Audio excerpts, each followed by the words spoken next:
Shalom, selamat datang di ibadah online GBI Bethel. Kami berharap saudara sekalian dalam keadaan yang sehat dan dalam perlindungan Tuhan. Amin. Bagi Anda yang baru pertama kali hadir di dalam ibadah ini dan bagi Anda yang ingin dilayani dan didoakan, Anda bisa meninggalkan komen di kolom chat. That's it. Sebelum kita memuji dan menyembah Tuhan, mari kita siapkan hati kita dan mari kita berdoa. Bapa, terima kasih Tuhan buat kesempatan Tuhan kami bisa berkumpul bersama-sama Tuhan melalui ibadah online ini. Kami mau tinggalkan kesibukan kami sejenak dan kami mau fokus Tuhan, kami mau rindu untuk memuji dan menyembah-Mu sekali lagi di tempat ini. Tuhan Yesus, kami mau berikan yang terbaik bagi Engkau. Terima kasih, hanya di dalam nama-Mu kami berdoa dan mengucap syukur. Haleluya. Amin. Selamat beribadah. Kita percaya Yesus hadir di tengah kita, amin. Yang bersuka cita boleh tepuk tangan sama-sama Bapak Ibu Saudaraku. Segala pujian, segala kemuliaan hanya layak bagi Engkau. Mari tepuk tangan sama-sama.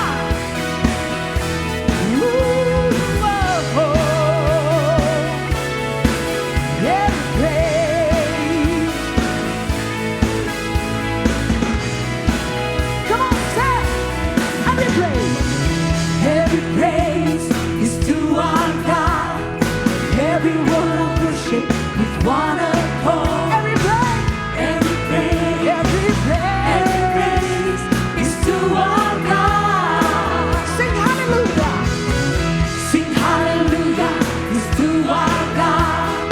Glory hallelujah is to our God.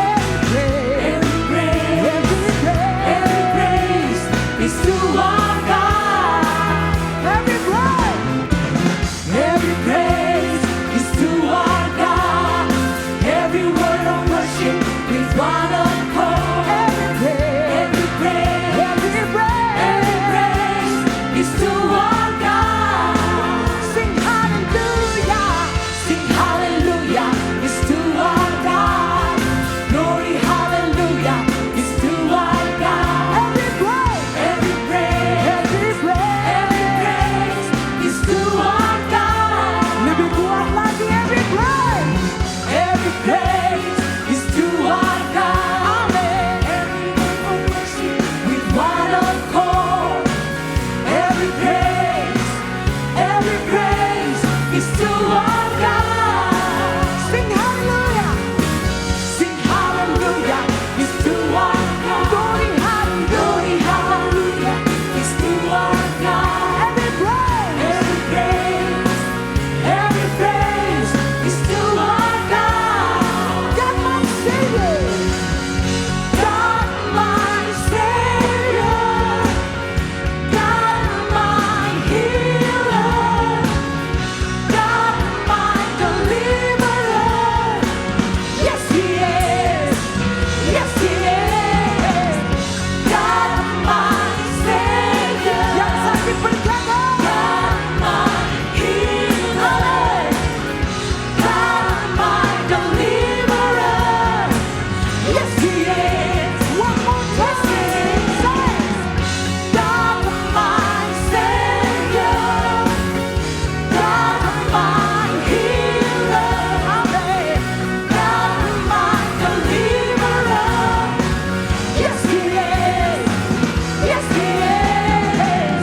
Every praise is to our God. Every word of worship is one accord. Every praise is to our God. sing hallelujah.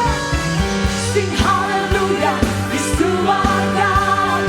Glory hallelujah is to our God. Every praise is to our God.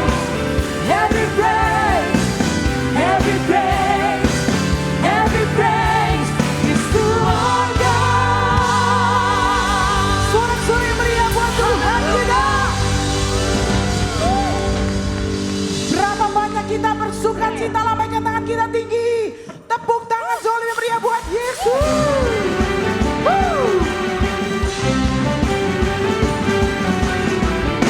Dia gunung batu kita.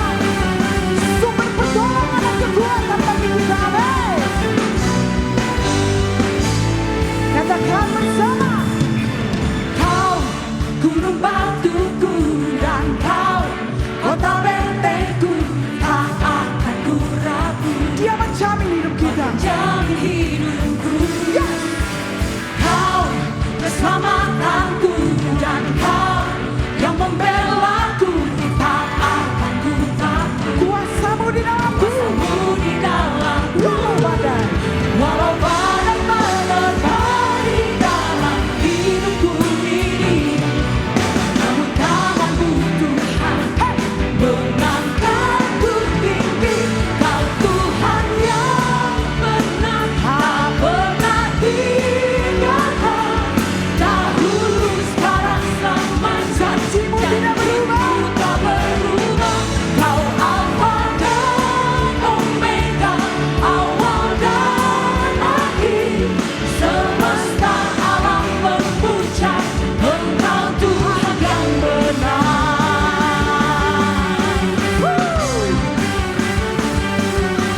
Engkau Tuhan yang benar. Kau gunung batuku. Kau gunung batuku dan kau kota bentengku, tak aku ragu. Kau penjamin hidupku, Kau keselamatanku. keselamatanku, Dan kau yang membelaku, tak aku takut. kuasamu di dalamku. Kuasamu di dalamku. Walau badai, Walau badai menerpa di dalam hidupku ini, namun tanganmu Tuhan mengangkatku tinggi.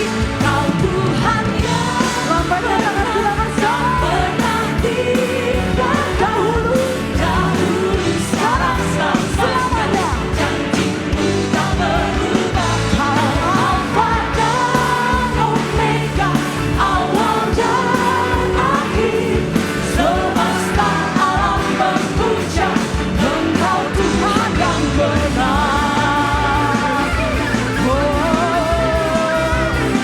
Kau Tuhan yang benar. Yesus. Apapun yang terjadi dengan kami tidak gentar. Sebab Engkau yang menjamin hidup kami. Walau badai, Walau badai menerpa di dalam hidupku ini, namun tanganmu Tuhan mengangkatku tinggi. Kau Tuhan yang benar, tak pernah tinggalkan. dahulu Dahulu, sekarang, selamanya, janjimu tak berubah. Kau Alfa dan Omega, awal dan akhir. Semesta alam memuja Engkau Tuhan yang benar. Semesta alam memuja. Semesta alam memuja. Semesta alam memuja Engkau Tuhan yang benar.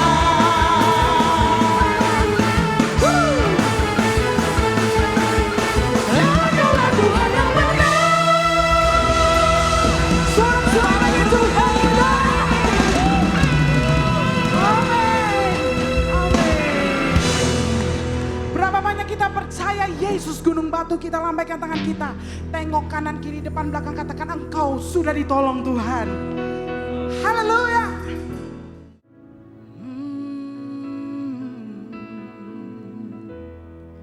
Engkau baik Tuhan.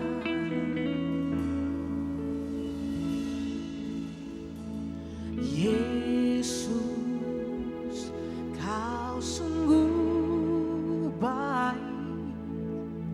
Yesus, namamu indah. Yesus, ku cinta kau selalu. Ku tinggikan, ku agungkan selamanya. Yesus, Yesus, kau sungguh baik. Yesus, namamu indah. Yesus, ku cinta kau selalu. Ku tinggikan, ku agungkan selamanya. 我们不惧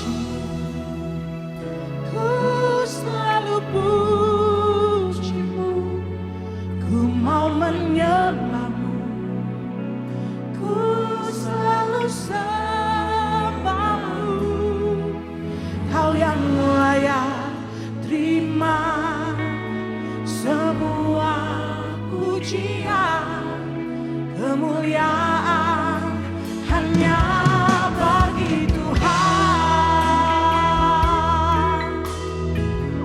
Mari sama-sama pujikan segenap hati. Yesus, Kau sungguh baik. Yesus, namamu indah. Yesus, ku cinta Kau selalu, ku tinggikan, ku agungkan selamanya. Yesus, Kau sungguh baik. Sebut namanya. Yesus, namamu indah. Yesus, ku cinta Kau selalu, ku tinggikan, ku agungkan selamanya. Ku mau memujimu, ku selalu pujimu. Ku mau menyembahmu, ku selalu sembahmu. Kau yang layak terima semua pujian, kemuliaan hanya bagi Tuhan. Ku mau memujimu, ku selalu pujimu. Ku mau menyembahmu, ku selalu sembahmu. Kau yang layak terima semua pujian, kemuliaan hanya bagi Tuhan. Mari mengangkat tangan kita tinggi katakan. Ku mau memujimu, ku selalu pujimu. Ku mau menyembahmu, ku selalu sembah. Sebab Engkau yang layak, terima segala pujian kami. Kemuliaan hanya bagi Tuhan. Ku mau memujimu, ku selalu pujimu. Ku mau menyembahmu, ku selalu sembahmu. Kau yang layak terima semua pujian, kemuliaan hanya bagi Tuhan. Kalau banyak kita rindu memuji Tuhan, katakan bersama. Ku mau memujimu, ku selalu pujimu. Ku mau menyembahmu, ku selalu sembah. Engkau yang layak menerima semua pujian kami, kemuliaan hanya bagi Tuhan. Kau yang layak terima, Kau yang layak terima semua pujian, kemuliaan hanya bagi Tuhan. Engkau yang layak, Kau yang layak terima semua pujian, kemuliaan hanya bagi Tuhan. Sorak-sorai bagi Raja kita. Oh, Engkau yang layak disembah, ditinggikan di tengah umat.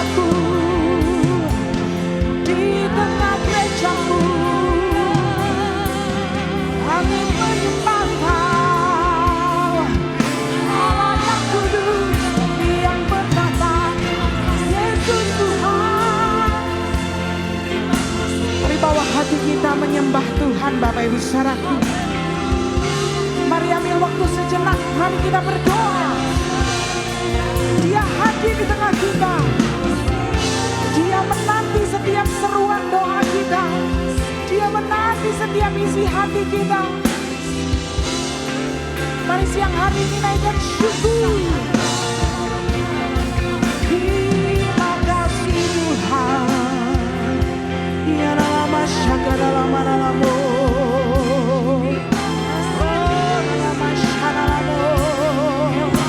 Engkau memenuhi kami, melurapi kami, Yesus.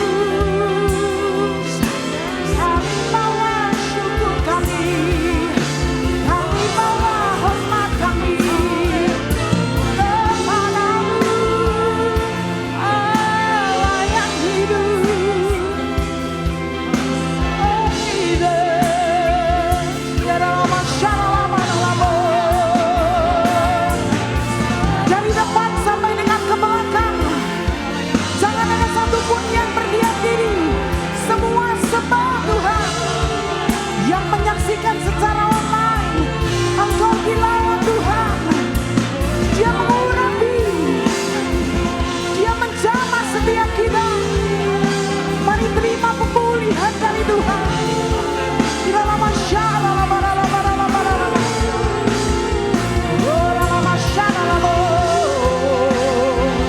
Jesus, we worship you, Lord. You are worthy to be praised. You are worthy. We give you all the glory. We give you all the honor. For you are worthy to be praised. Jesus, we worship you.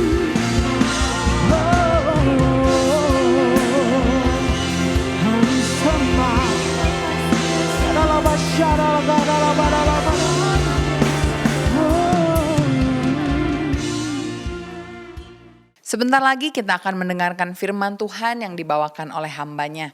Sebelumnya mari kita sama-sama siapkan hati kita berdoa. Bapa, kami mengucap syukur buat hari ini. Kalau sebentar kami mau mendengarkan sebagian dari firman-Mu, kami mau mempersiapkan hati kami, membuka telinga kami, sehingga kami bisa benar-benar mendapatkan sesuatu dari firman-Mu, dan kami dapat lakukan dalam kehidupan kami. Kau memberkati hamba-Mu yang akan menyampaikan firman, biar apapun yang dikatakan menjadi kekuatan buat kami, teguran bagi kami, dan semangat untuk kami bisa lebih melayani Engkau. Hanya di dalam nama Tuhan Yesus Kristus, kami telah berdoa dan mengucap syukur. Haleluya. Amin. Shalom jemaat yang dikasihi oleh Tuhan. Senang sekali saya Pendeta Ruby Andi Abraham bisa melayani lagi pada hari ini. Dan hari ini saya akan menyampaikan firman dengan judul Pembentukan Tuhan. Mari kita akan baca Yeremia 18 ayat 1-6 yang berbunyi demikian. Firman yang datang dari Tuhan kepada Yeremia bunyinya, "Pergilah dengan segera ke rumah tukang periuk. Di sana aku akan memperdengarkan perkataan-perkataanku kepadamu.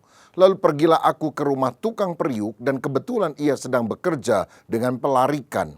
Apabila bejana yang sedang dibuatnya dari tanah liat di tangannya itu rusak, maka tukang periuk itu mengerjakannya kembali menjadi bejana lain menurut apa yang baik pada pemandangannya.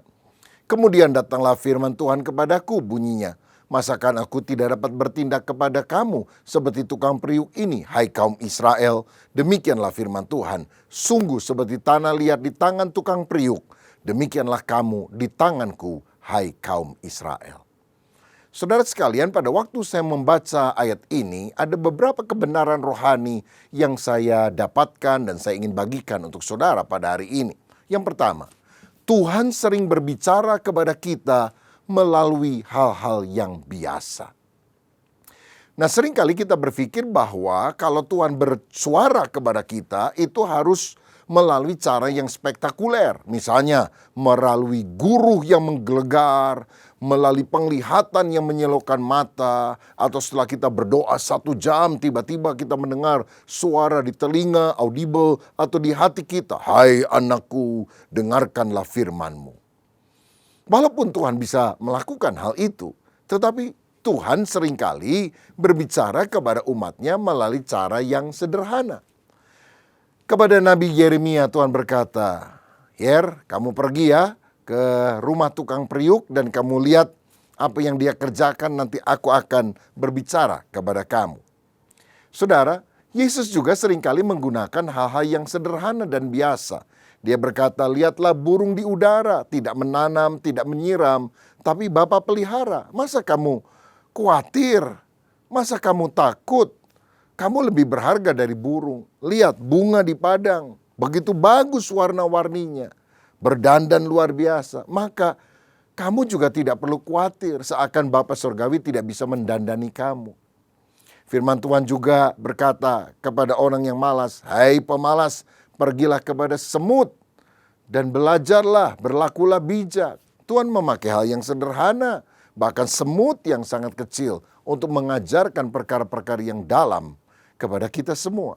Karena itu betapa pentingnya untuk kita menghargai hal yang tampaknya sederhana dalam kehidupan ini.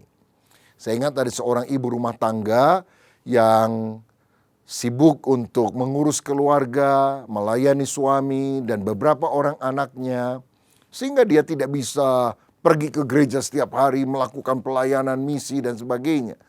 Namun dia adalah seorang yang rohani. Dia suka berdoa. Di mana doanya?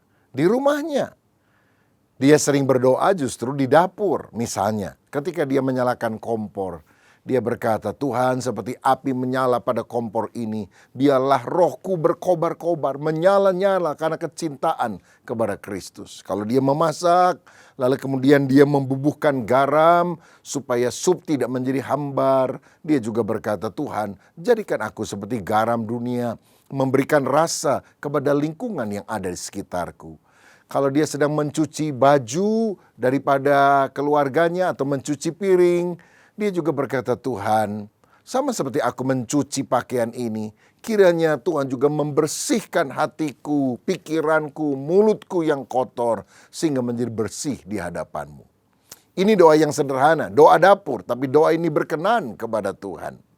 Saudara, karena itu mari kita minta kepada Tuhan agar kita punya hati yang peka untuk melihat hal yang tampaknya biasa, itu merupakan anugerah Tuhan yang ajaib yang kita perlu syukuri di dalam kehidupan.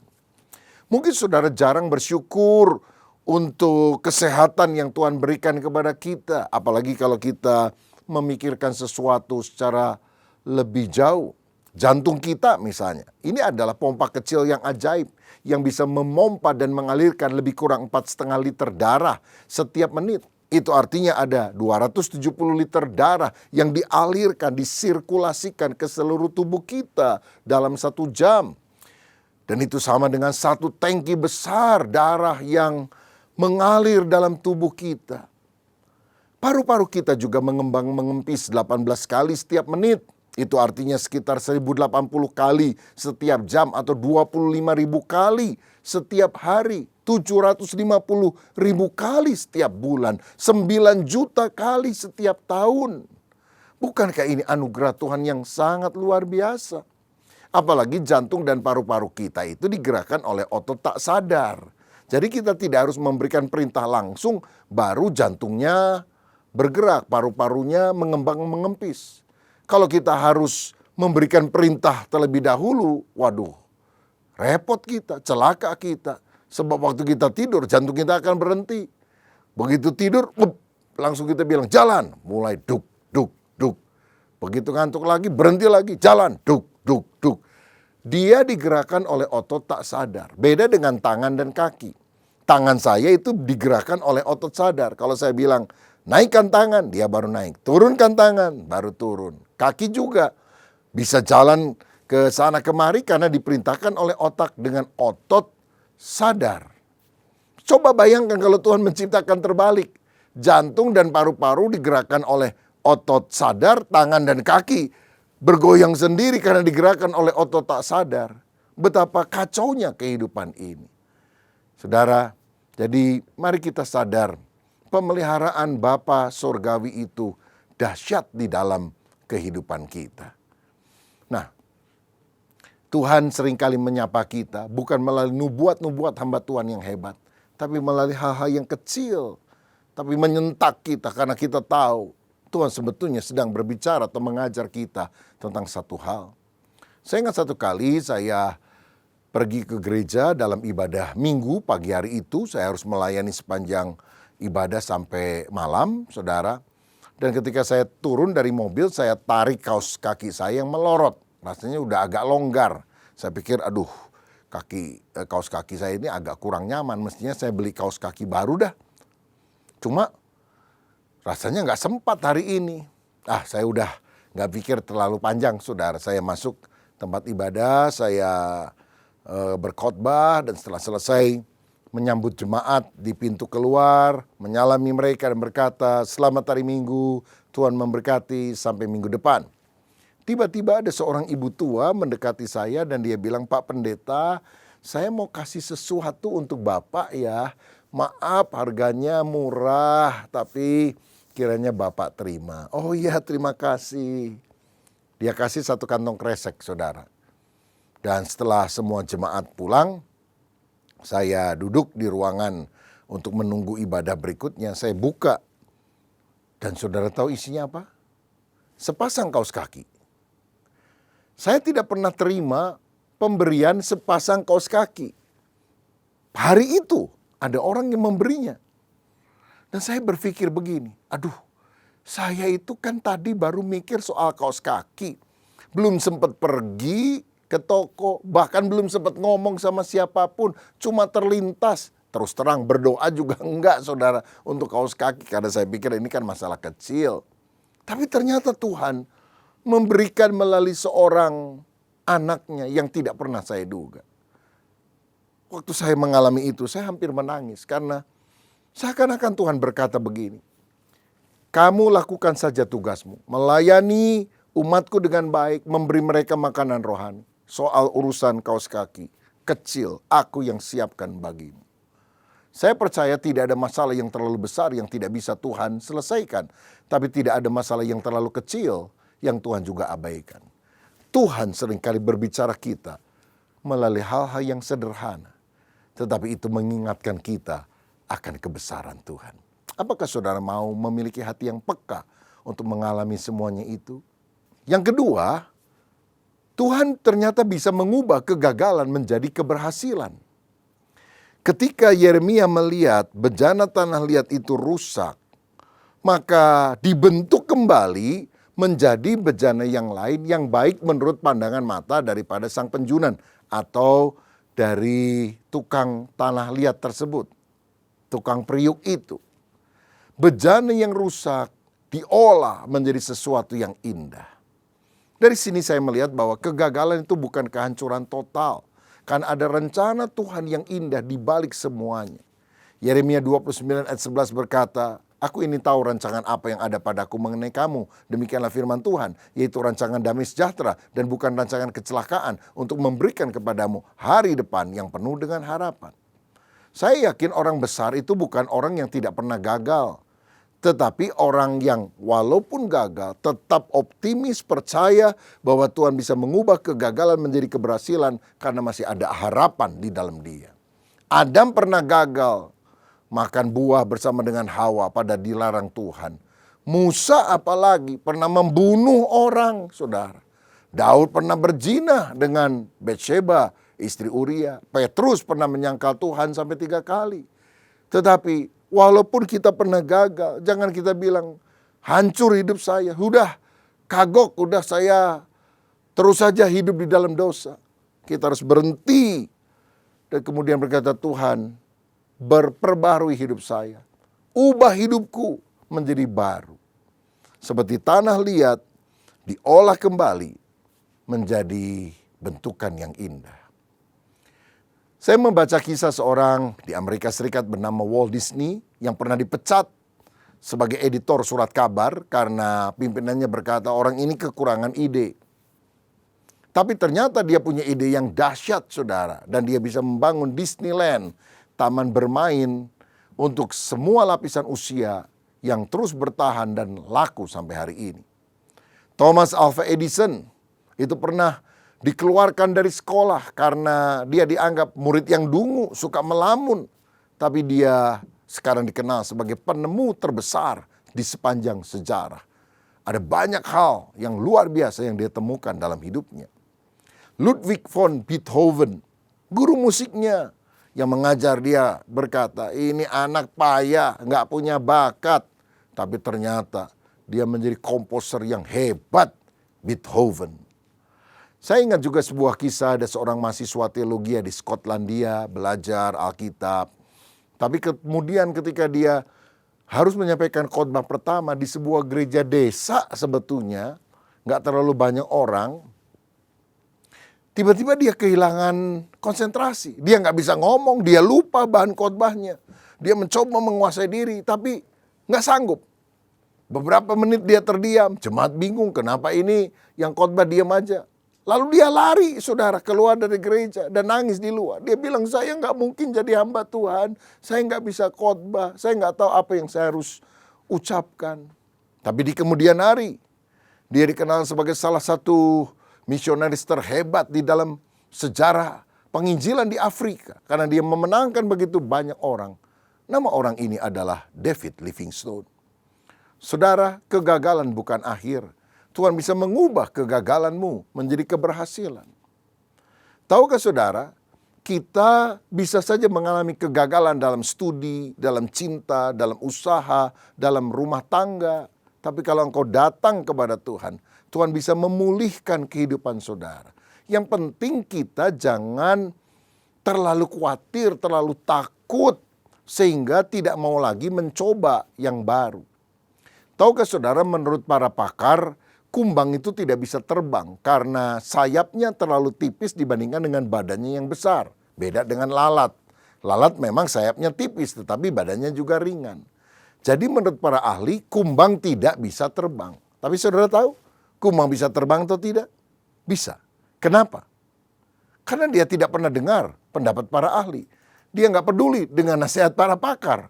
Yang dia tahu Tuhan menciptakan saya dengan sayap. Dan sayap gunanya untuk terbang. Begitu juga walaupun kau gagal, engkau bisa tetap terbang tinggi mengatasi semua tantangan dalam kehidupan ini. Roma 8 ayat 28 berkata, kita tahu sekarang Allah turut bekerja di dalam segala sesuatu untuk mendatangkan kebaikan bagi setiap orang yang mengasihi Dia, yaitu bagi setiap orang yang terpanggil sesuai dengan rencana Allah. Apa yang Anda anggap buruk hari ini bisa menjadi indah di tangan Tuhan. Satu kali ada seorang anak yang disuruh orang tuanya yang sedang sakit keras untuk pergi ke apotek dan membeli obat, saudara-saudara. Obat itu berupa cairan. Dan anak itu kemudian membawa cairan itu dalam botol, dia lari ke rumahnya ingin cepat-cepat memberikan kepada orang tuanya supaya orang tuanya minum obat ini dan diharapkan segera sembuh.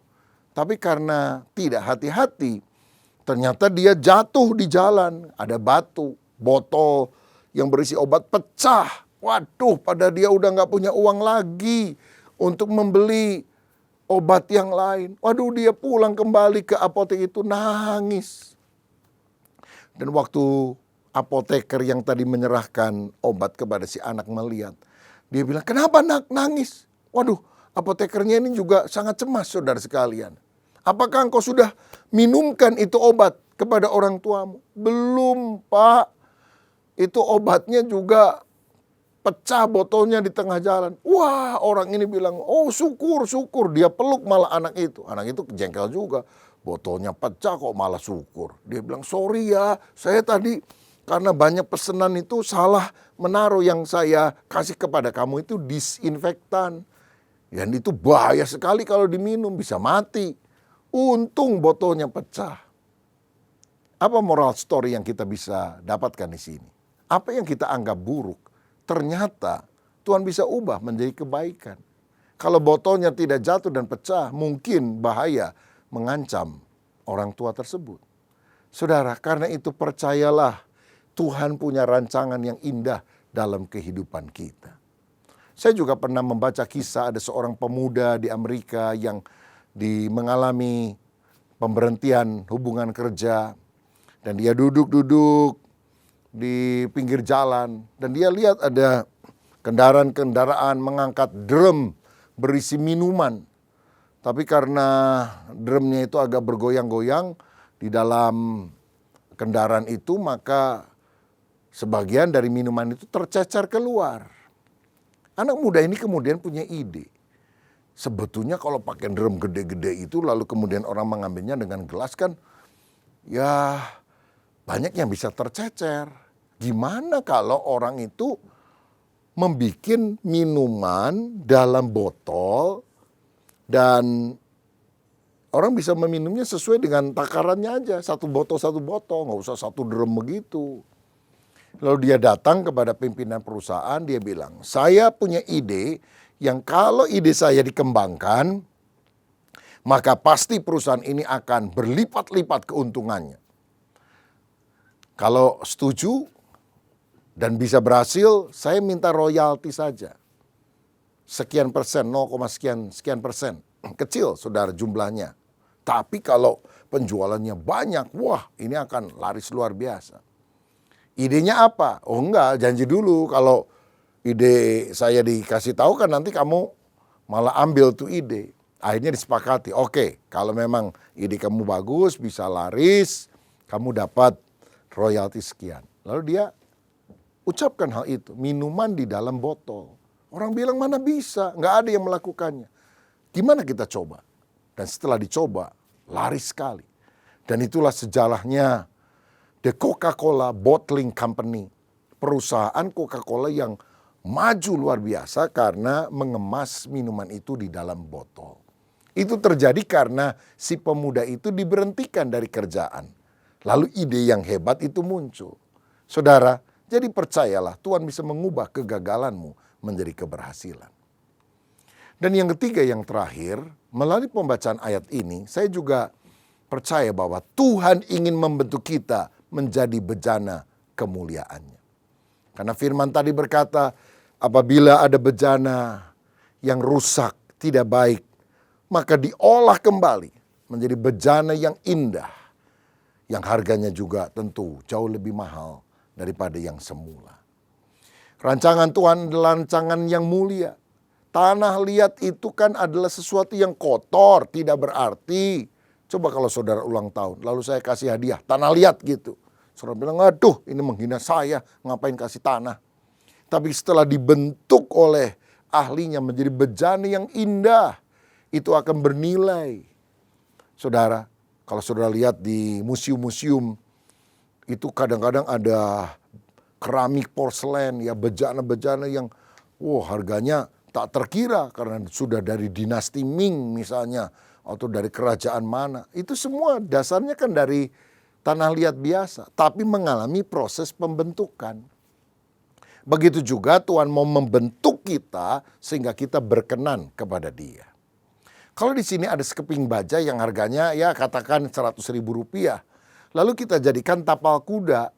Kita bisa bayar atau jual dengan harga katakan 500.000 rupiah. Tapi kalau itu dibentuk menjadi pisau lipat yang eksklusif, kita bisa jual 1 juta rupiah. Tapi kalau sekeping baja itu diproses lebih lama, lebih sulit, lebih rumit, menjadi arloji yang mereknya Rolex, harganya bisa ratusan juta rupiah. Sesuatu yang tampaknya sederhana ketika diproses, akhirnya menjadi sesuatu yang lebih bermakna. Saudara tahu ada banyak ibu-ibu terutama senang dengan perhiasan, antara lain mutiara. Tapi bagaimana orang bisa mengambil mutiara? Mutiara itu kan dihasilkan oleh sejenis kerang atau tiram, saudara. Kalau ada pasir yang masuk kepada tiram atau kerang itu, maka dia mengaduh, refleksnya kurang cepat. Dan baru dia menutup cangkangnya itu. Tetapi ketika dia sakit, dia akan mengeluarkan cairan untuk menetralisir rasa sakit. Semakin sakit, semakin banyak cairan yang keluar. Cairan itu lama-lama menggumpal, mengkristal, dan itulah yang kemudian diambil oleh orang. Sebutir mutiara. Jadi apa itu mutiara? Hasil tangisan seekor kerang, saudara. Nah, ada hal-hal yang menyakitkan dalam proses pembentukan. Tetapi no cross, no crown. Tidak ada salib, tidak ada mahkota. No pain, no gain. Tidak ada nyeri, penderitaan. Tidak ada keuntungan, kemenangan yang kita dapatkan. Nah, jadi Mari kita sadar bahwa Tuhan ingin memakai kita menjadi alat kemuliaannya melalui proses yang Dia kerjakan. Kalau saya baca dalam 1 Korintus 1 ayat 26 sampai 29, ternyata orang-orang yang dipakai Tuhan itu just ordinary people, orang-orang biasa saja. Dikatakan begini, ingat saja saudara-saudara, bagaimana keadaan kamu ketika kamu dipanggil?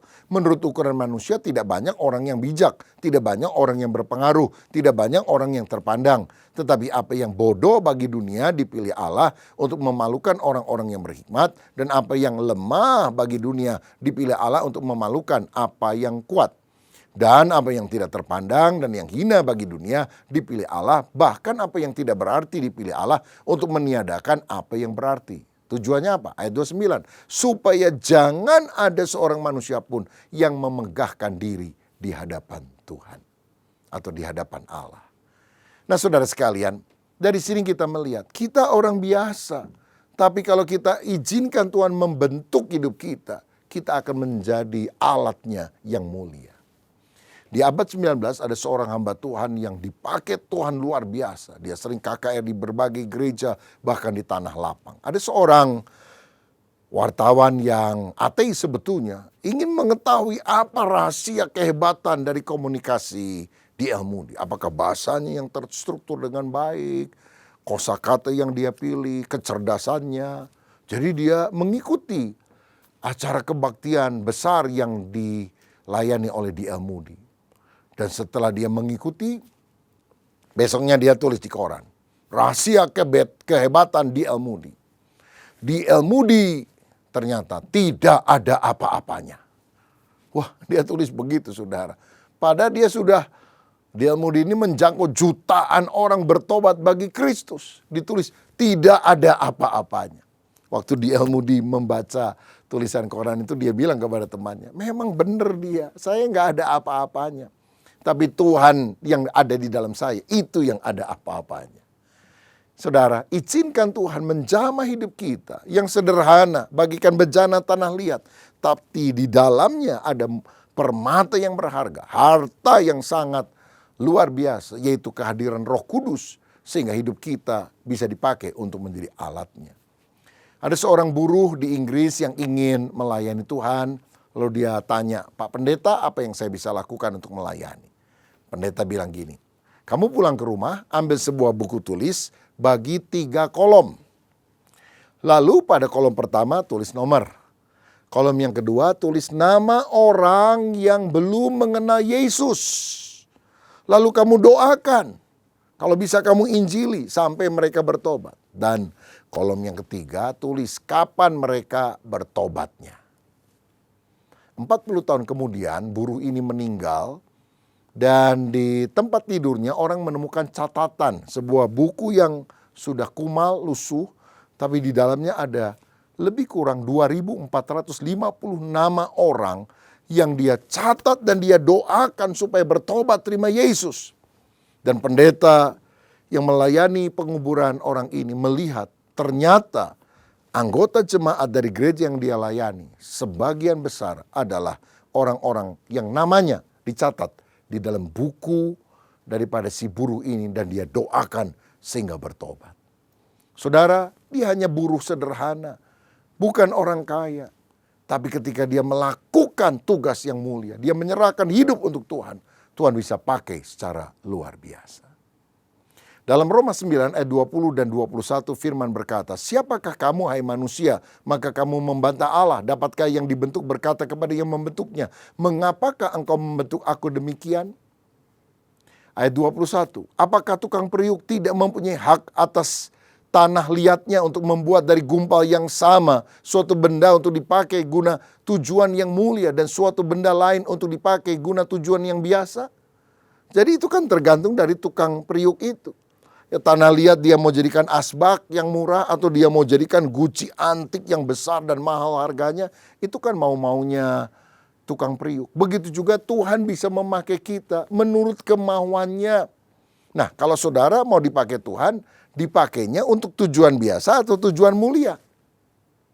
Kalau saudara bilang untuk menjadi tujuan yang mulia, Ya kembali pada kedaulatan Tuhan. Tapi ada persiapan yang kita harus lakukan supaya kita dipakai menjadi tujuan yang mulia. 2 Timotius 2 ayat 20 dan 21 berkata begini. Dalam rumah yang besar bukan hanya terdapat perabot dari emas dan perak, melainkan juga dari kayu dan tanah. Yang pertama dipakai untuk maksud yang mulia dan yang terakhir untuk maksud yang kurang mulia.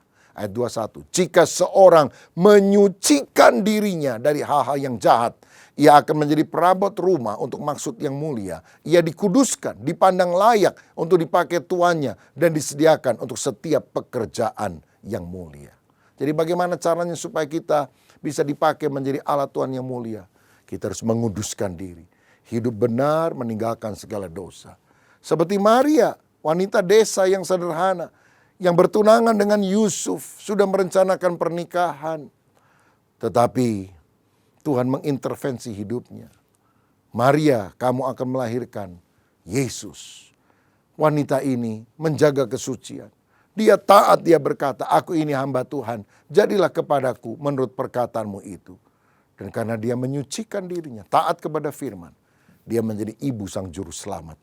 Sehingga sampai hari ini, Bunda Maria sangat dihormati oleh setiap orang. Saudaraku, maukah engkau dipakai menjadi alat kemuliaannya? Tuhan bisa berbicara kepada saudara melalui hal yang sederhana. Pekalah. Tuhan bisa mengubah kegagalanmu menjadi keberhasilan. Jangan khawatir, berharaplah kepada Tuhan. Dan Tuhan juga ingin memakai engkau menjadi alat kemuliaannya. Serahkan hidupmu menjadi bejana yang kudus dan bersih agar Tuhan memakai kita. Mari kita berdoa. Bapa, terima kasih untuk kebenaran firman-Mu hari ini. Dan biarlah kami sungguh-sungguh menjadi orang yang terinspirasi karena firman. Tuhan menyapa kami hari lepas hari. Bukan melalui mujizat spektakuler, tapi hal-hal biasa yang kami syukuri karena kami sadar itu adalah bentuk kasih dan perhatian Tuhan. Kalau ada di antara kami yang mengalami kegagalan, biar kami tidak frustrasi, apalagi mau bunuh diri. Kami yakin Tuhan bisa mengubah kegagalan menjadi keberhasilan. Bahkan lebih daripada itu, pakailah kami menjadi bejana yang berguna untuk hormat kemuliaan nama-Mu.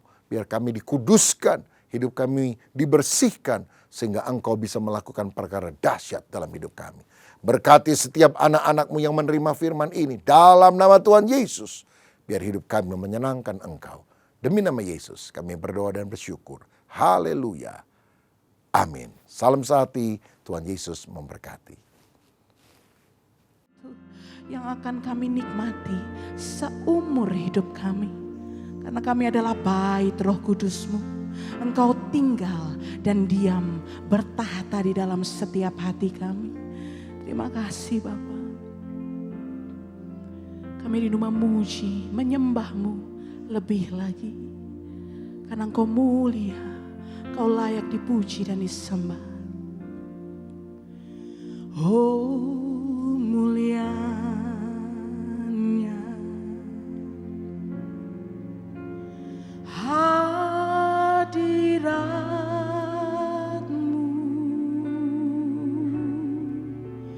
kami bait-Mu,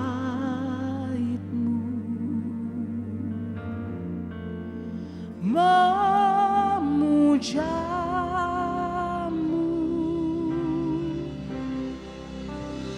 diberkati Kau Tuhan dengan pujian kami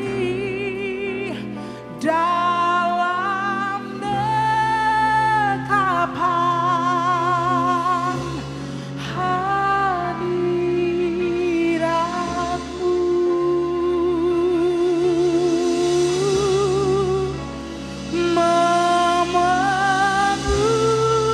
Memenuhi tempat ini. Katakan hadirat-Mu, hadirat-Mu, hadirat-Mu sungguh indah. Rasakan hadirat Tuhan di tengah kita. Oh hadirat-Mu, hadirat-Mu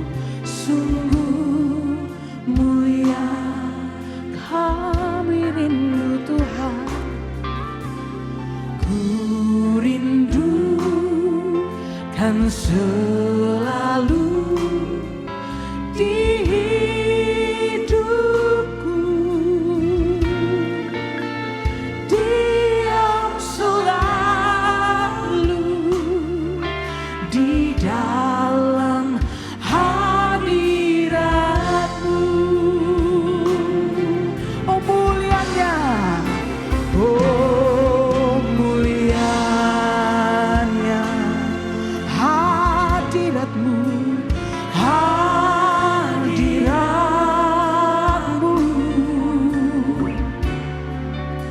kami baik-Mu memuja-Mu.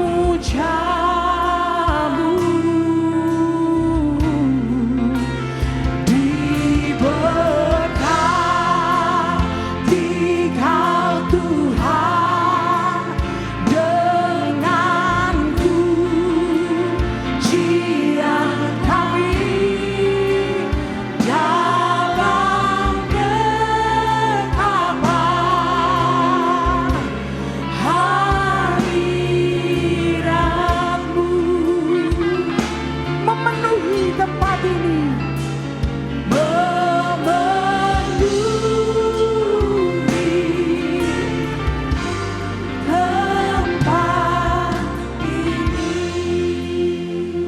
Berapa banyak kita temukan kedamaian, ada sukacita, ada damai sejahtera dalam hadirat Tuhan. Saya ajak kita bangkit berdiri, tetap dalam hadirat Tuhan.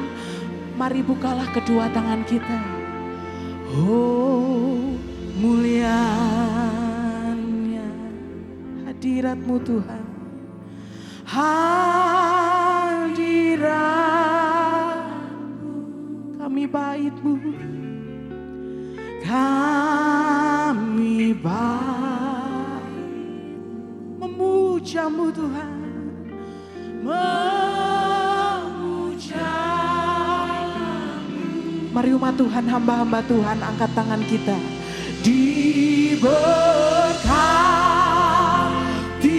Kau Tuhan dengan pujian kami dalam genggaman hadirat-Mu.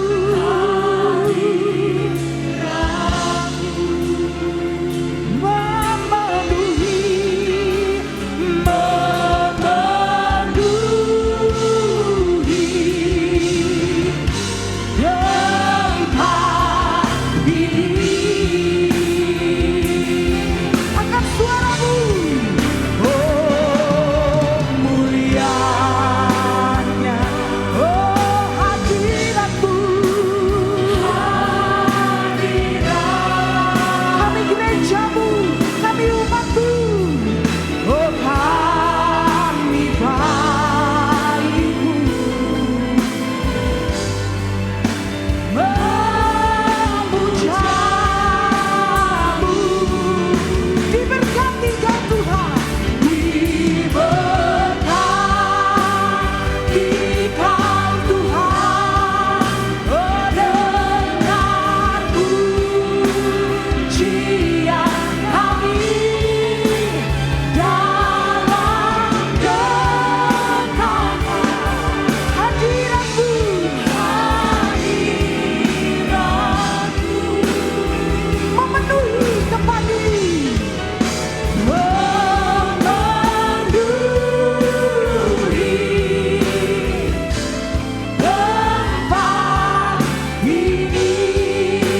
Sekali lagi angkat tangan kita. Diberkati Kau Tuhan. Diberkati Kau Tuhan, oh dengan pujian kami dalam genggaman Hadirat-Mu, hadirat-Mu. Memenuhi